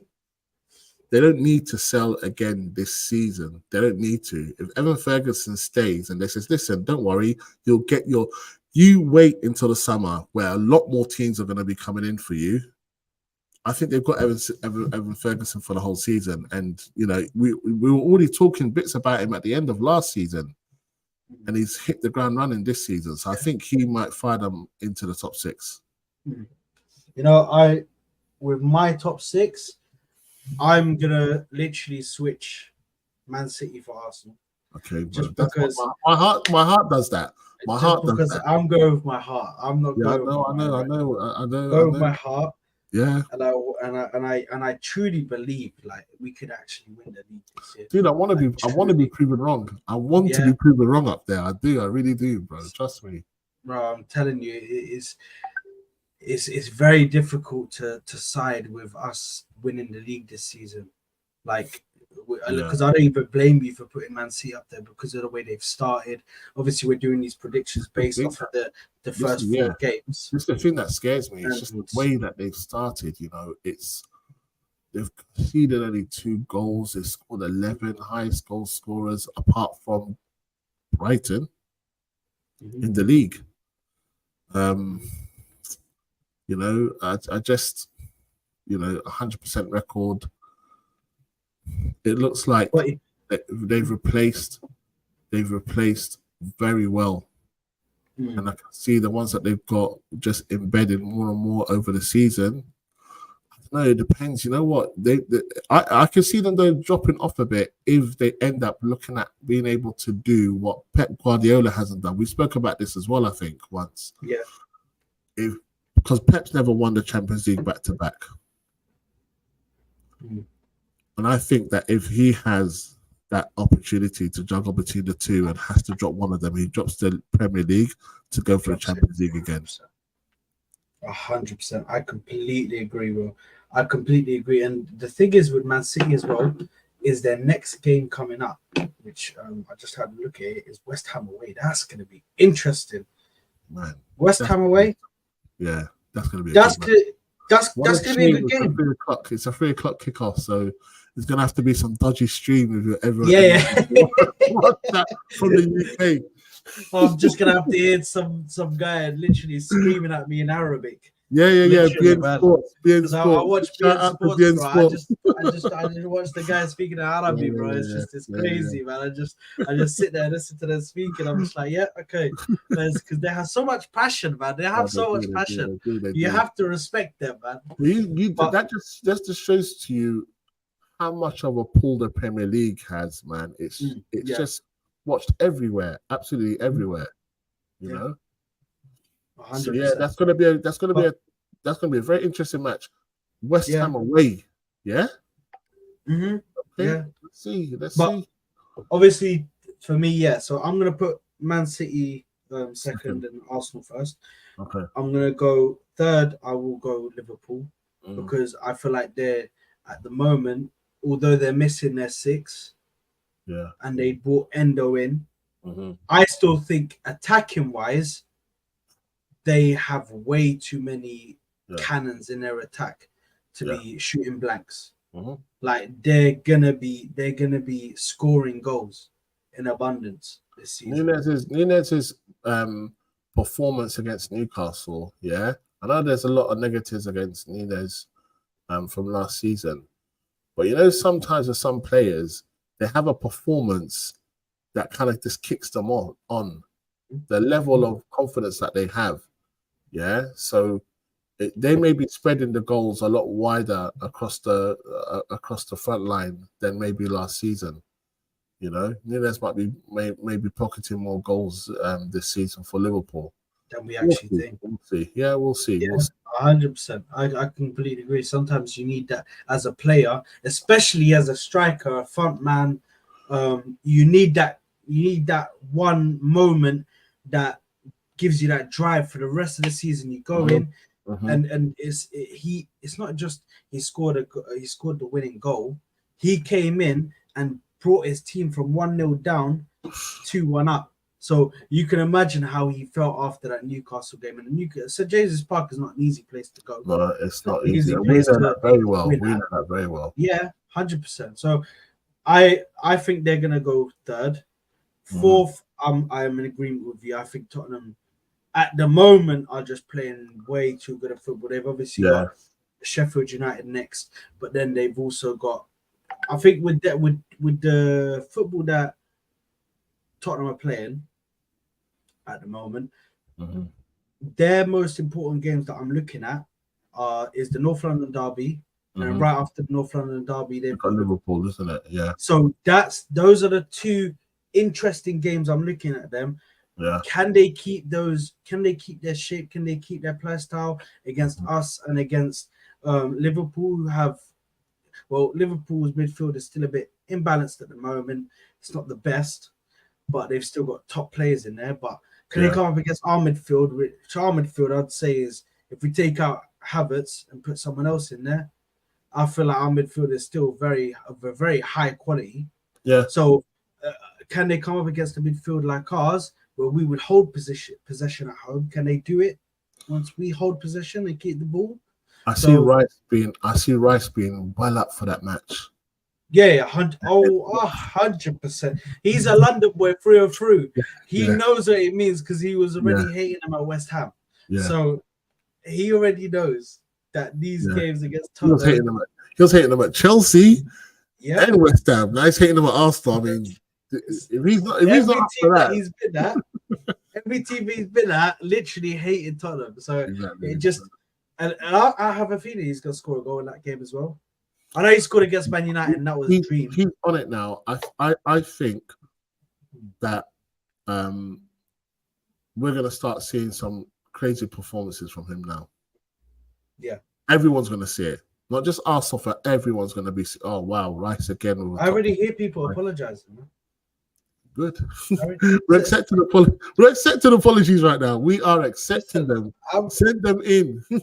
I'm gonna be taking them out. I'm gonna be like, look how many apologies I got. Look at Send them in. look at the mail, man. Just a load of envelopes. That's Because weird, but I don't understand how come when it comes to Arsenal spending 100 million plus 5 million add-ons, depending on performances, yeah, it's a big deal and everyone's jumping on it and it has to bang straight away when Chelsea have got tons of those in the 85 to 100 million, where they seem to be given a lot more time to see whether it works. They got a lot more. They got a lot more guys that there should be some public inquiries on. Namely, Mudryk. That's a number one first inquiry that needs to take place. You know, there's some serious amount of money that's been spent over there, and I don't see them catching as much heat as Arsenal with Declan Rice. It doesn't happen. It doesn't happen. Sorry, Rashid, I just looked at the score. It's Germany versus Japan game. Yes, God. I know it was 2-1 at one point to Japan. I know Leroy Sané. Oh, good God. 4-1. Oh my God. Did he at least assist Sané with his goal? No. Oh, Kai, my bro. Kai. Trust me, I'm still here for you, bro. But time's running out. The thing is, I think it's gonna be hard on Kai, man. It's gonna be hard. He's just got to dig his heels in and just get to work. This is what he's got a contract. So this is what being at two top clubs entails. You've been at Chelsea now. It hasn't worked out. You're now at a top club again. You need to make it work. Lucky to be at a top club again. I would say, yeah. Off the back of Chelsea, 100%.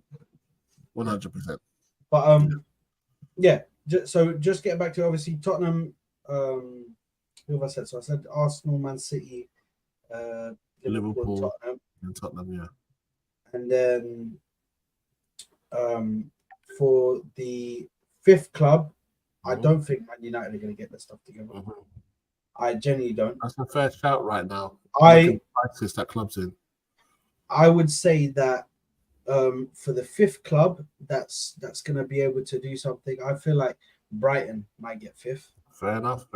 Yeah, and I also, I think, if I'm being completely honest, I feel like Newcastle are going to be in sixth. Yeah, I thought you were going to say that. I don't. Good. They could come good this season. They could. I feel like they have less things to worry about in regards to fixing right now than Manchester United and Chelsea. I feel like those two clubs are just nowhere near being fixed yet. They're nowhere near. I think you're right. I think you're right. Many issues. I think you're right. You know, there's certain positions, there's certain parts, aspects of a club where if you have an issue with it, you hope there's nothing else going on. Yeah. So if there's pressure on the manager, you hope the board is sound. You hope the players are sound. You know, hope they're not putting out press releases saying this, that, and the third. Challenging the manager indirectly or directly. You hope that's not happening. Now, I know there might be some pressure on Eddie Howe, but nothing else is going on with Newcastle. Yeah. Nothing else is going on. There might be some pressure on Eddie Howe. I think it's early days. I think just the schedule of having to deal with the Champions League and the Premier League is going to be the issue for Newcastle.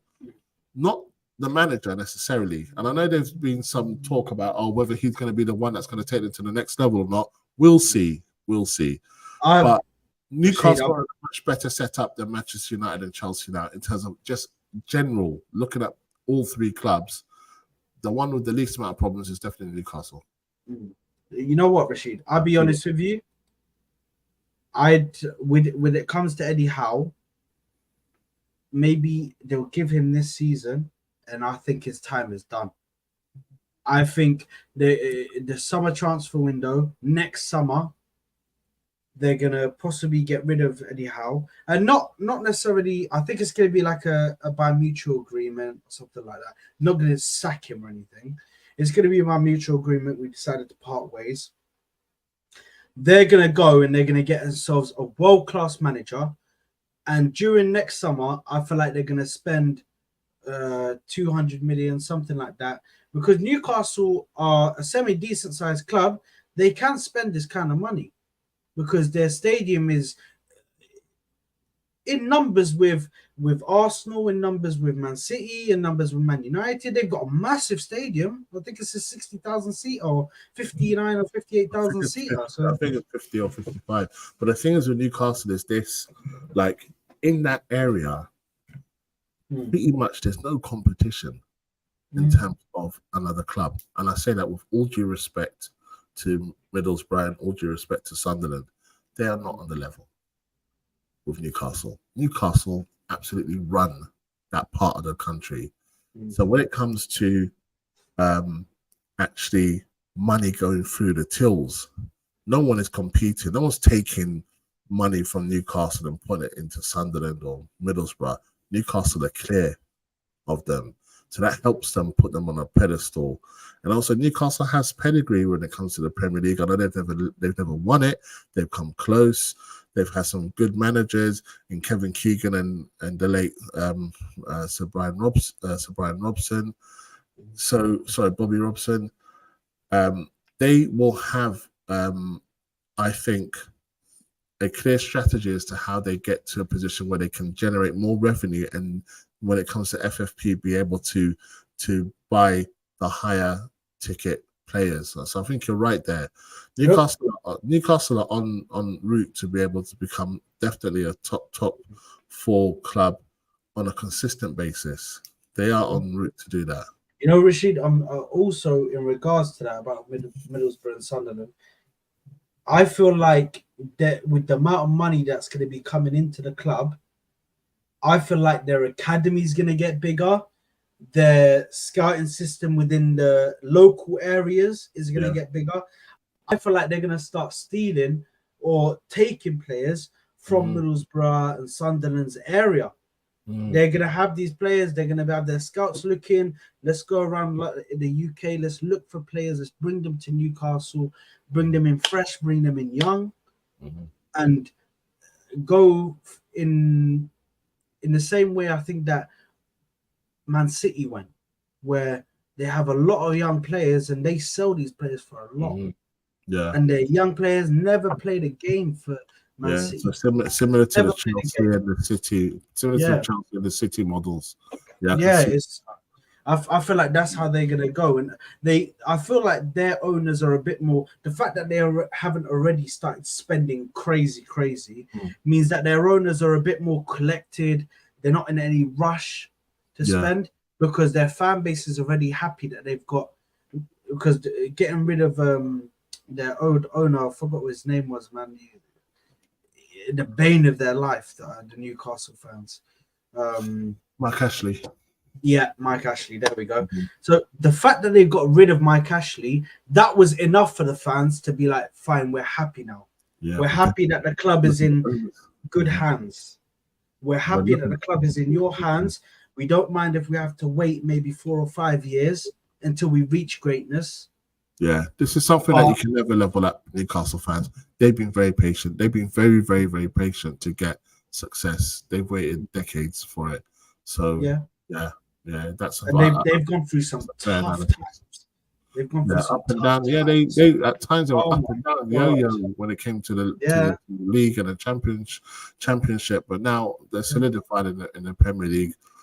Yeah, they've got everything that got everything at disposal to become a solidified top 4 club. But yeah, so that's my top 6. So we're just going through it now. So it's Arsenal, Man City, Liverpool, Tottenham, Brighton, and Newcastle.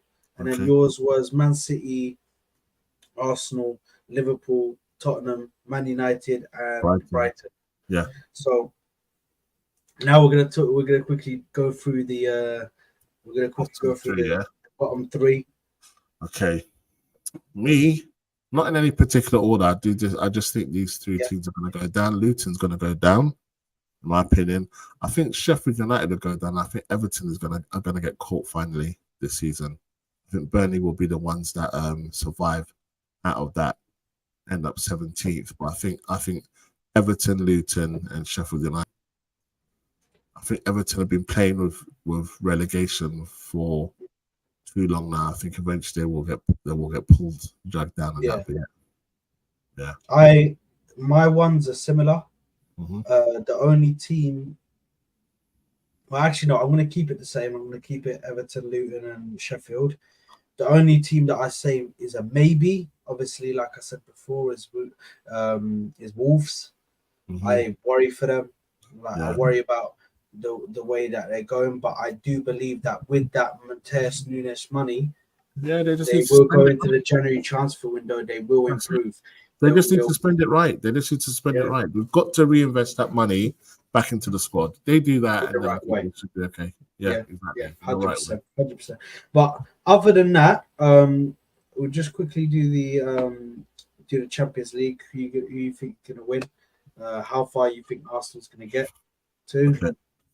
So in terms of win, I actually do think that City are set to do it again.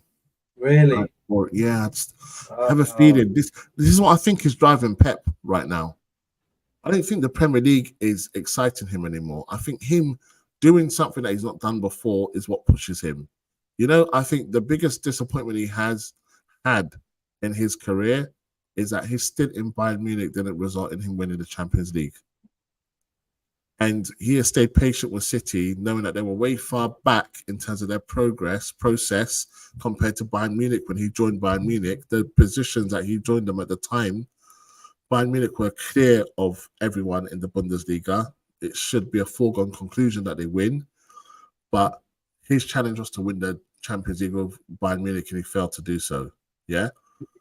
I think what he wants to do is to dominate Europe with Manchester City and solidify himself without any sort of question that he is the best manager that Europe's ever seen. So I think there's question marks over him versus Sir Alex Ferguson, maybe yeah. Carlo Ancelotti as well. He wants to make sure that Jose Mourinho, yeah, obviously, he wants to make sure that is a solidified.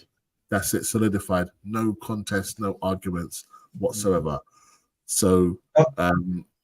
Rashid, I can't lie, yeah. Don't you think though? Because he's got pressure from both sides though. No, Because he has. yes, he can be the first manager to win the Champions He's League. got pressure to Sorry, dominate. He's got pressure to dominate he, England. He's got pressure to dominate but England. he's also got pressure on his head for on his shoulder. Sorry, for him to do the 4P. Yes. So he's still able to do something that no other English club has done, which 100%. is do the 4P. So there's two types of things. I personally think that this year, I think Real Madrid are going to come back. Yeah. Crazy. The way Jude has started. Jude. Oh my God. That guy. Putting up Ronaldo numbers, isn't he? Mate, he is saucy. This guy, Yeah. I see him in interviews with the Spanish press. Now, we all know the Spanish press. We know the stories that we've heard. They're very, very serious people. They will tell you if you had a bad game. They don't care. It's not like the English journalists. These guys are on job. They're assholes. So they will come out. They'll tell you played a shit game. Why were you on the pitch for that long? Explain to me that. So they will come at you straight. They're very forward journalists. They won't sugarcoat it or anything like that. Yeah. I see him there with the journalists, and he's cracking banter. He's speaking in Spanish. He's literally just gotten so used to life in Madrid, and I feel like he's gonna bring them back to winning that Champions League again. As an objective football fan, if the final was Real Madrid versus Manchester City, that's Hollywood, bro. That's A-list. That is the final that I think people want to see. It's effectively Barcelona versus Real Madrid, but it's not really. But you know what I mean? It's got that. It's I say Barcelona versus Real Madrid because obviously Pep said himself that that's where his heart is. Barcelona is where his heart is. So their biggest rivals obviously are Madrid. That would be an awesome final. As a football neutral, yeah. I wouldn't mind whoever won that one. But for Arsenal, I'll be very honest. I don't think we're going to get to the Champions League final. We're not that good enough to get to the Champions League final. Yeah, absolutely. listen, if Arteta pulled that out of the bag and got us to Champions League this season, amazing. Yeah. I I don't think think it's gonna happen. So no, I don't want anything clipped. I don't think it's gonna happen, but if it was to happen, that would be one of the most amazing achievements by any manager in a single season. But Rashid, I think if the thing is, yeah, with what I say, yeah, from firstly, how far do you think we're gonna get to then? Just so we can get This is your what I want. This is what I want from Arsenal. I want Arsenal quarters. That's what I want. Anything less than quarters, I'm not going to be happy with. I do not want us getting to the last. I don't want us getting out of the group and then getting knocked out straight away. No, I want us getting to the quarters. If we got to the semi-finals, I would be ecstatic. So one of the top 4 teams in the Champions League that season, that'd be amazing. Yeah. If it got to the final, oh my god, someone would have to resuscitate me because definitely I'll lose it. I won't believe that is actually happening. But I'll go back to it quarters. Rashid, I'll be real with you. I think we get to the quarters as well. I think that's how far at the moment, because they're still brand new to the Champions League. These players, I know, respectively, they've played in their other clubs, their previous clubs. Some of them have played in the Champions League, but a lot of players there have never played in the Champions League. They don't know how to handle the Champions League. It's Tuesday and Wednesday. You're done. You have to play on a Tuesday or a Wednesday, and then you got to play on a Saturday or a Sunday. So, and it's not even like you can play a fringe squad. You can't in the Champions League. Even the teams like Sheriff and these guys, they'll pull up a performance if you play your French team, and they'll end up beating you. Absolutely. So you can't play your French team. And listen, if we get to the semis, I'll be very happy. Yeah, and this is my call, which it's gonna be crazy. So embrace yourself. Wait, before you say it, I think I know what you're gonna say, and if it is for the same reason, I don't think it's that crazy. But let's go and see. If we get to the final, yeah, and whoever the team is that's playing us in the final comes to my second home, exactly. They are not beating me. They're not beating me in Wembley. They're not beating me in Wembley. They're not beating me in Wembley. I won't allow it. I get you. I understand that 100. See, this is what I've beaten some of the best teams at Wembley. Wembley's different for us. When I couldn't even play Champions League games in my own stadium. Yeah. I played some good teams at Wembley, and I beat them. Yeah. Certain people don't even know about them games, man. The Highbury days. You're right. I know Wembley. Wembley was my second home. Wembley's special for Arsenal. Wembley's special for Arsenal. I don't know what it is. It's just something about that stadium. It just brings out the best in our team on that day. If it's a final or a semi, it does something to the team. So that's why I just Arteta as a player and manager, for Arsenal, has seen success at Wembley. So many times. Yeah. That's why I say if we can get to the final, that's my one problem. My issue is getting to the final. Once I'm at the final, I think we can possibly do it. It'll still be a challenge, but I think we can do it just because of that. Look, Sad, I'll say this, yeah. It's about time that Arsenal starts to really get European pedigree under their belt. It's not going to happen just this season. It's got to be over the next 5 seasons. We've got to be considered as one of Europe's top teams. We've got to be. We haven't done that ever in our history. We need to do it. It's part of the moving towards whatever phase it is. Maybe that's phase 6. Do you know what I mean? But we need that. We need that. As a club, we need that. You know, we get bantered by a lot of this other Premier League teams who've won the Champions League. Yeah, you know, I don't want to hear that no more. I know it's going to take some time, but I genuinely think the way that the team is set up and the way the club's set up right now, they've got a golden opportunity to solidify themselves as a European powerhouse. Now, after all these years where we said that the reason why we moved was to be able to be on par with Bayern Munich, teams like Bayern Munich. Yeah. I don't want to hear no 5-1s unless we're winning 5-1. Exactly. And the thing is, I don't. It's not even like I want to win one Champions League and that's it. I'm done. No. Close the briefcase and walk out. European powerhouse.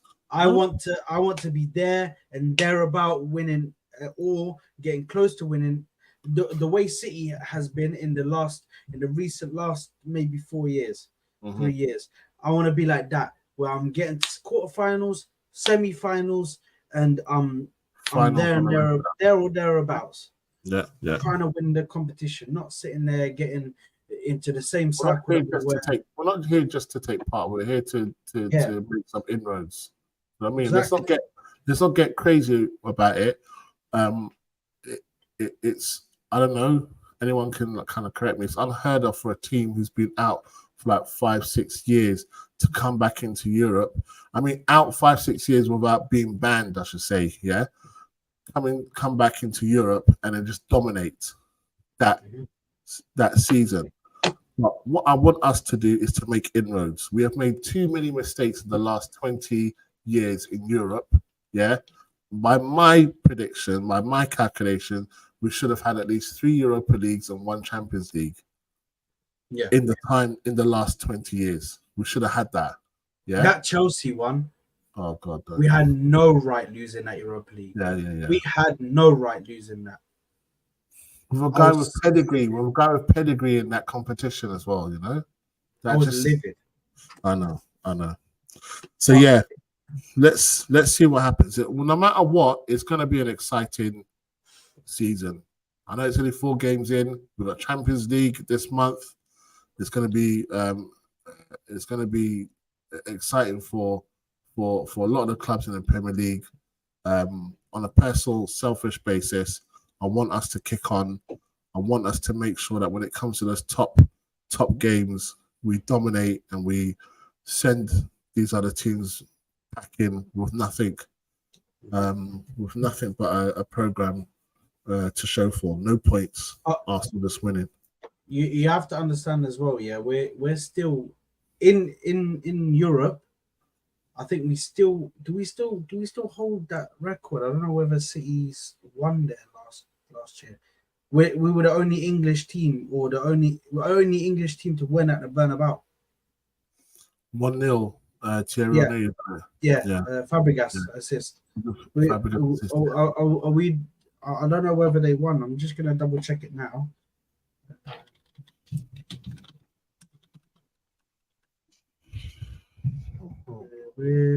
No, they didn't. They drew. So we are still the only English team to ever beat Real Madrid at the Bernabeu, and it wasn't even like a recent Real Madrid. No. This was a Real Madrid with powerhouses in there. Yeah, this is a Real Madrid with star players. I remember that match. I wasn't that confident, you know. That's Thierry Henry was fully bald, isn't it? With the yellow. The Arsenal crest in the middle, wasn't it? Mm-hmm. Yeah. Boy. Crazy. But listen, cool. So that's it. I think we're done. Those are locked in. I had them written down because I managed to get them all written down. So we will come back to them at the end of the season. Yeah, we'll see. We'll come back to them at the end of the season, and we will. I hope I'm wrong. I hope I'm wrong when it comes to 1 and 2. I hope I'm wrong. I hope I'm wrong when it comes to 1 and 2. Mate, listen, I dream of winning the double. I dream of us just winning the Champions League and the Premier League. If that ever happens, God help the rivals. It's going to be peak for them. It's going to be peak. Yeah, no, I will be shameless completely. I'll just be going to random YouTube channels. I'll be just going on people's channels and just going crazy. So God help them if we ever do the double and win the Champions League and the Premier League. So, but anyway, we're going to end it there. Let me just put your. I'm just going to put your name so they can see the Arsenal perspective. There we go. Cheers, man. So please tell the people where they can find you, obviously. Mainly on Twitter. The channel has its own Twitter's handle, which is at AFC Perspective. Most of my work on Twitter is done on my own handle, which is at Rashid Sarpong. We've got a YouTube channel which is fledgling. We've got a few lives and a few pre-recorded stuff on there, which is the Arsenal Perspective. So we're trying to do a podcast on a regular basis. So yeah, catch us on YouTube, catch us on Twitter. Subscribe, like, comment, provide comments, man, because obviously it's a very, very new channel, and I can tell you that we're doing probably more things wrong than right. And as we want to try to cater something of value to the wider public, we can only do that if there's interaction. So that's why, I know a lot of people here, oh yeah, subscribe, like, comment. That's important for those who are passionate about trying to do content. They want to provide content that you guys like. So yeah, by all means do that so that we obviously can start engaging with you more, and we know that we can try to provide what you guys are looking for. Yeah. No, Well, thanks so 100%. much, man. I appreciate it. Come on, man. It's my pleasure, man. I love doing these streams, man. You're a very knowledgeable guy, so very humble. So I appreciate you for coming on and giving me your precious time, man. And guys, you know where to find me. Football Corner 97, which you're on right now. At Sard E or Sard _ E215 on the Twitter. And yeah, please, guys, make sure to like, share, and subscribe. If you're watching on the replay, make sure to hit the like button, make sure to hit the subscribe button, hit that bell notification so you're notified every time I make a video, every time I go live, whatever I'm doing on the channel, you will see it if the notification bell is hit. Make sure to leave a comment because, listen, I love talking and communicating with you guys via the comments. I love reading comments and people giving me their input on certain things that we spoke about. Obviously, me and Rashid will look at the comments as well. We'll see what you're saying in the comments. So let me know. Get at me in the comments. And thank you very much for the people that joined live. And thank you very much if you are watching on the replay. And I appreciate you guys very much. I will see you guys on the next stream or the next pre-recorded video. Thank you very much for checking us out. We'll see you later.